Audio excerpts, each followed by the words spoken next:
Customer पूछ रहे हैं कि मुझे ग्रोथ तो मार्केट से मिल रही है, मैंने एसआईपी स्टार्ट किया हुआ है, बट मुझे कब एक सही समय है कि मुझे मार्केट से बाहर निकल जाना चाहिए? इसके लिए आपको कब सही समय है, एकदम दूरदृष्टि, पक्का इरादा, बगुला की तरह नजर रखना है। क्या 1 करोड़ रुपया जब तक नहीं होगा, एकदम घुरपुर हिलचुल कुछ नहीं, बिहार में बोलते हैं खड़ी चाय, गुल्ली डंडा खेलते थे ना, एकदम घुरपुर हिलचुल कुछ नहीं, खड़ी चाय, एक जगह से दूसरे जगह हिल के गुल्ली जाना चाहिए, कंचा जाना चाहिए। मतलब जब तक 1 करोड़ रुपया नहीं होगा कुछ नहीं करूंगा। जब 1 करोड़ रुपया हो जाएगा तो गरीब से अमीर बन जाएंगे, हो गया ना, एक जगह से दूसरे जगह शिफ्ट करके, स्लीपर टू फ्लाइट। पहले स्लीपर में चलिए ना खूब अच्छे से, जब 1 करोड़ हो जाएगा तो फ्लाइट में चलिएगा। जब तक 1 करोड़ रुपया नहीं होगा कुछ नहीं करना है। पैसा बढ़ गया, क्या करूं, निकाल दूं, स्विच कर दूं, ऐसा मैंने आज तक नहीं किया। मैं आपको एक लाइव रिटर्न दिखाता हूं, उदाहरण के तौर पे मैं आपको लाइव रिकॉर्ड दिखाता हूं कि हमने ऐसा कुछ भी नहीं किया। निपॉन इंडिया ग्रोथ फंड 3,000 रुपए पर मंथ, जब हमारे बच्चे का जन्म हुआ तब से मैं एसआईपी कर रहा हूँ। बीच बीच में मार्केट गिरा तो टॉपअप भी कर लिया। 8,38,000 जमा किया हूं और ये पैसा है आज 36,44,000। कुछ भी कभी नहीं किया, कभी इधर कर दो उधर कर दो, खोपड़ी में कभी हलचल हुआ ही नहीं, चलते रहा एसआईपी। आज 36 लाख रुपया चाहूँ रिडीम करो, 4 दिन में अकाउंट में आ जाएगा। कोई 2 BHK खरीदना है आ जाएगा, इसी पैसे में 2 BHK खरीदा जा सकता है। 3-3 हजार का एसआईपी, बीच बीच में टॉपअप, 8.5 लाख जमा किया था। ये परसेंटेज वैल्यू देखेंगे तो 20% का रिटर्न मुझे सालाना यहाँ पे दिया जा रहा है। अगला क्वेश्चन पूछिए। अगला क्वेश्चन है कि अभी मेरे को पैसे की रिक्वायरमेंट है और मार्केट डाउन है, पैसा जो है अभी माइनस में है, क्या मुझे क्या करना चाहिए? मुझे रिक्वायरमेंट है, अर्जेंट रिक्वायरमेंट है, तो प्लीज बताइए। आप यदि एसआईपी करते हैं ना, 5,000 10,000 का एसआईपी करते हैं और 15 साल चलाते हैं, पहले तो खोपड़ी में एज डाल लीजिए कि जब तक 10-15 साल टाइम ना हो तो मार्केट में आना नहीं है। और यदि आपने 15 साल टाइम दे दिया और अब कहते हैं कि मार्केट डाउन है, तो कितना भी डाउन होगा बैंक पोस्ट ऑफिस से वो 2 गुना होगा।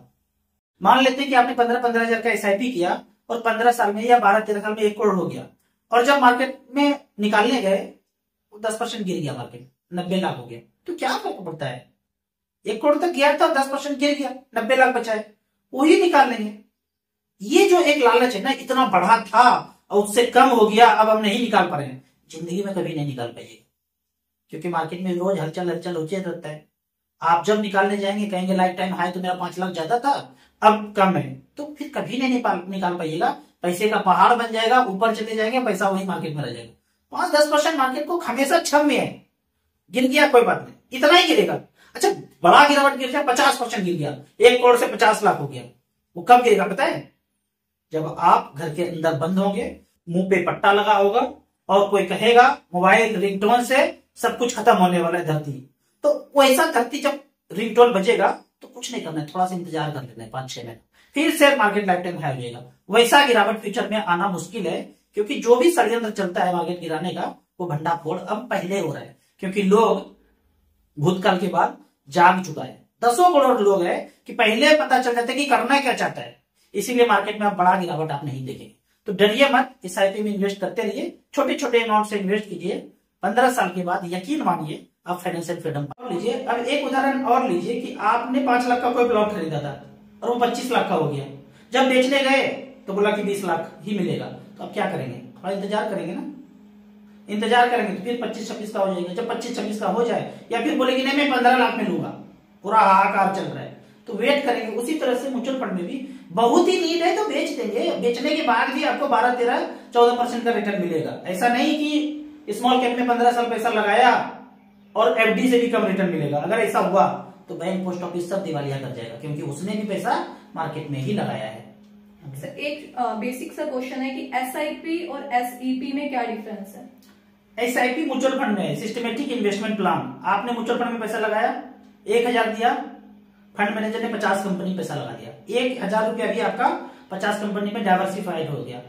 एसईपी सिस्टमेटिक इक्विटी में आपका पैसा जा रहा है, मतलब एक कोई सिलेक्ट करना पड़ेगा आपको, मारुति, हीरो होंडा, कोई कंपनी सिलेक्ट करना पड़ेगा, शेयर आपको उसमें इक्विटी में एसआईपी करना है। तो फंड मैनेजर कोई है नहीं, जो आपका नॉलेज है, जो हमारा नॉलेज है, उसी हिसाब से खरीदेंगे। और कब तक करते रहेंगे? वो कंपनी अच्छा ना करे बाद में तो क्यों देखेगा? तो बेहतर है कि हमें ज्यादा नॉलेज नहीं है, फंड मैनेजर को आप पैसा दीजिए, थोड़ा सा एक्सपीरियंस ज्यादा होता है, लेकिन हमने तो सारा म्यूचुअल फंड में ही पैसा बनाया है, वो भी स्मॉल कैप। फंड मैनेजर बैठा है, कौन खराब कंपनी करेगा कौन अच्छा करेगा वो फंड मैनेजर का सरदर्दी है, हम उससे ज्यादा जानकार नहीं है। अगर उससे ज्यादा जानकार होते तो ये नहीं कर रहे होते। हम भी बॉम्बे में बैठे हुए फंड मैनेजर ही होते। अपने आप को फंड मैनेजर नहीं समझना है, धीरे धीरे पैसा करके आप इन्वेस्ट कीजिए, वेल्थ क्रिएशन हो जाएगा। कौन से सेक्टर में है जो हमें SIP स्टार्ट करनी चाहिए, कुछ आप एडवाइस करना चाहें? तरह तरह का ये क्वेश्चन आएगा, यूट्यूब पे सर्च करेंगे, हजारों वीडियो मिलेंगे कि इसमें कर लो उसमें कर लो, आपको कहीं कुछ नहीं करना है। स्मॉल कैप में जो पैसा बताया बैंक वाला स्मॉल कैप और एक 250 इंडेक्स फंड, इसमें सब पैसा आप झोंकते जाइए, बहुत पैसा बन जाएगा। ठीक है, बीच में इवेंट आते रहेंगे, सुनामी भूकंप ये सब आते रहेंगे, ये इवेंट आते जाते रहेंगे। जब जब गिरेगा थोड़ा थोड़ा परचेज कर लीजिए। किसी इवेंट का कोई मतलब नहीं है, वो सब कुछ फंड मैनेजर देखेंगे, हमें कुछ देखने की जरूरत नहीं है। हम क्या करेंगे, नॉर्मल स्पीड से गाड़ी चलाएंगे, शुगर बीपी का मेडिसिन नहीं खाएंगे, रात में अच्छे से सोएंगे और अपना काम तन्मयता से करेंगे। ताकि अपना काम करेंगे तो थोड़ा ग्रोथ होगा, थोड़ा बहुत और इनकम होगा तो और SIP लगा देंगे। कुछ भी इवेंट पे आपको ध्यान नहीं देना है, वो सब ध्यान देने के लिए फंड मैनेजर बैठे हैं। स्मॉल कैप में पैसा इन्वेस्ट करते रहिए, नैया पार लग जाएगा। हमारा जो पैसा है इतना इंटरेस्ट आता है कि उसको हम खर्च भी नहीं कर पाते। आपके जिंदगी में भी वो दौर आएगा 15 साल के बाद कि इतना पैसा हो जाएगा कि खर्च करेंगे पूरे परिवार मिलके तो खर्चा नहीं होगा, पैसा बच ही जाएगा। मेरा एक व्यूअर्स ने पूछा है आपसे कि how much I need to invest, कैसे मैं डिफाइन करूं कि मुझे कितना इन्वेस्ट करना चाहिए। और वो लिख रहा है कि जो मेरी सैलरी है बेसिक 20,000 रुपीज है और मुझे समझ नहीं आ रहा कि सारे खर्चे करने के बाद मैं कितना इन्वेस्ट कर पाऊंगा और कैसे उसे मैनेज करूं, तो प्लीज बताइए आप। देखिए, आपका जितना भी सैलरी हो और कम से कम इन्वेस्टमेंट कितना हो कोई मायने नहीं रखता है, सैलरी कितना ज्यादा हो इससे कोई मायने नहीं रखता। मायने रखता है कि आपकी जिंदगी में किसी भी तरह का लोन नहीं होना चाहिए। ये लोन अगर हो गया ना, हाउस लोन हो गया, कार लोन हो गया, पर्सनल लोन हो गया, ये लोन अगर जिंदगी में नहीं है तो सैलरी कुछ भी हो, 10,000 हो 20,000 हो, आप निहायती जरूरी काम जो है उसको खर्चा करने के बाद जितना बचता है वो सारे को इन्वेस्ट करना है। उदाहरण के तौर पे मैं 8-10 हजार रुपया जब इनकम करता था 50% 40% इन्वेस्ट करता था। तो कोई अगर 10,000 का भी सैलरी है तो 2,000 तो मिनिमम आप कर सकते हैं पर मंथ। अगर 20,000 का सैलरी है तो 5,000 रुपया पर मंथ कोशिश कीजिए, खर्च कीजिए। और ऐसा नहीं कि 20,000 का सैलरी है तो मैं 10,000 कर दूं 12,000 कर दूं, तो खूब अच्छा से जीवन यापन कीजिए, खूब खर्चा कीजिए, रेस्टोरेंट में खाना खाने जाइए, PVR में पिक्चर देखिए। ये 5-5 हजार रुपया भी करोड़पति बना सकता है, मात्र 5-5 हजार पर मंथ भी। फिर जैसे जैसे इनकम बढ़ेगा तो धीरे धीरे कीजिए। मेन चीज जो बचने लायक है, देखा देखी नहीं करना है कि एक महीना में जो एक साल में जो फोन चेंज कर रहे हैं, ठीक है, टेलीविजन कुछ नया मॉडल का है तो वो खरीद रहे हैं, वो देखा देखी नहीं करना है। कपड़ा पड़ा हुआ है फिर से परचेज कर रहे हैं मॉल में जाके, वो नहीं करना है। उसको आपको 10-12 साल 15 साल थोड़ा सा लिमिट में रहना है। बाद में आप कितना भी खर्चा करेंगे ना, आपका पैसा खर्च नहीं होगा। आज मैं कितना भी खर्चा करता हूँ ना तो मेरा पैसा खर्च नहीं होता, क्योंकि लोन ऑलरेडी ले चुके हैं उनका क्या। अगर लोन ले चुके हैं तो अब जब ज्ञान आए तो अब से शुरू करेंगे, अब फर्दर लोन नहीं लेंगे। ठीक है, अगला क्वेश्चन है तो सर बिल्कुल। जैसे आपने बताया कि 5,000 2,000 रुपए सेव करें, तो अगला क्वेश्चन इससे रिलेटेड है कि सर मैं सेव तो कर पा रहा हूँ बट मुझे जो म्यूचुअल फंड है वो लॉन्ग टर्म रिटर्न्स देगा, right, long term needs complete करेगा, पर मेरी आज की नीड्स का क्या, उसको मैं कैसे फुलफिल कर पाऊँ। फुलफिल करने का एक ही तरीका है, अननेसेसरी आपको खर्चे में नहीं पड़ना है। मैं जैसे बताया, किसी भी तरह का लोन नहीं लेना है। किसी ने पड़ोस में कार आया, आप बाइक से काम चला रहे हैं, सब कुछ अच्छा चल रहा है, आपने पड़ोस में देखा कार आ गए और आपने 4-5 लाख रुपया का कार ले लिया तो उसका EMI चलेगा, तो ये जिंदगी आपका दुश्वार करने वाला है। अगर तो आप बिजनेस कर रहे हैं, कार से आपको कोई फायदा होने वाला है कि भाई उसको इनकम जनरेट हो रहा है कि ऐसे बिजनेस में है कि कार से आना जाना जरूरत पड़ता है, सामान लेके जाना पड़ता है, लेकिन ऐसे वो बिजनेस का पर्पस नहीं है और आप देखा देखी में उसने लिया तो हम भी लेंगे, वो फंस जाएंगे। फिर फंस जाएंगे। जो बोलते ना शॉर्ट टर्म को कैसे मीट करूं, शॉर्ट टर्म को मीट आप खुद करेंगे, अपने खर्चे को लिमिट करके और अपने अनुसार जो रिक्वायरमेंट है वही काम करना है, देखा देखी नहीं करना है। लोग क्या सोचेंगे, लोग क्या कहेंगे, इस पे आपको डिपेंड नहीं होना है। अगला क्वेश्चन सर माता, जैसे आपने बताया कि 5,000 हम सेव कर रहे हैं, कस्टमर बोला कि मेरे 10,000 तो बच रहा है बट मेरी शॉर्ट टर्म नीड्स है, मतलब शॉर्ट टर्म नीड्स उसको अपनी फैमिली के लिए घर परचेज करना है या बिल्कुल थोड़ा सा अपना कार परचेज करना है, तो क्या उसको सारा का सारा 5,000 रुपए अपना या 10,000 रुपए जो भी उसका सेव हो रहा है SIP में लगा देना चाहिए, या कुछ पार्ट उसको लिक्विडिटी में रखना चाहिए और कुछ पार्ट SIP में लगाना चाहिए। देखिए, अगर कार आपको लेने का है और पैसा नहीं है तो मैं कहूंगा कि 5,000 का SIP आप स्मॉल कैप मिड कैप में कर दीजिए। जब तक कार का पैसा SIP से ना हो जाए तब तक कार मत खरीदिए।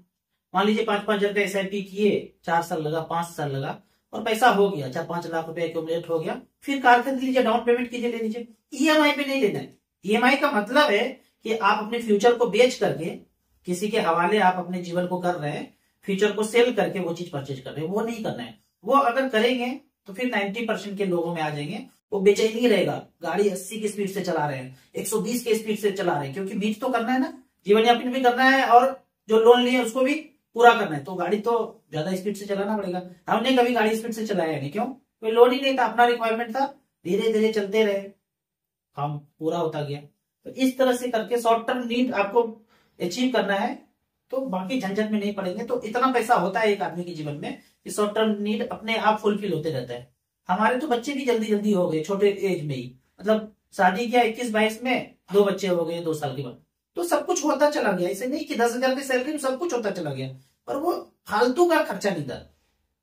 एकदम दिमाग में आ गया कि उसने प्लॉट लिया है, हमने अभी तक नहीं लिया है, एकदम ललकार रहे कि भाई पुरुष है, मर्द है, तो एक ललकार आता है, उसने नहीं लिया, हमने नहीं लिया।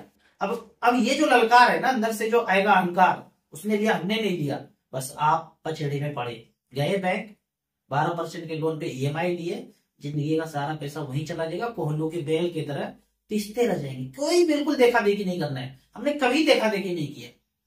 इससे बड़ा क्या चीज होगा कि शादी में हमने 250 रुपया का मंगलसूत्र दिया है, था ही नहीं पैसा, कहां से कौन देगा बताइए? तो कभी देखा देखी किया नहीं, कभी नहीं करना है देखा देखी। अपने रिक्वायरमेंट के कोई आपको परंपरा शास्त्र काम नहीं देगा, सब मुर्दा है। जीवित एक ही चीज है, वो है आप। जिंदगी ये जीवित है, बाकी कौन क्या कह रहा है इससे कोई मतलब नहीं है। आप अपने अनुसार चलिए, जो सक्सेसफुल हो गए उनको फॉलो कीजिए, धीरे धीरे धीरे धीरे सफलता हाथ आ जाएगा और लाइफ आसान होता चला जाएगा।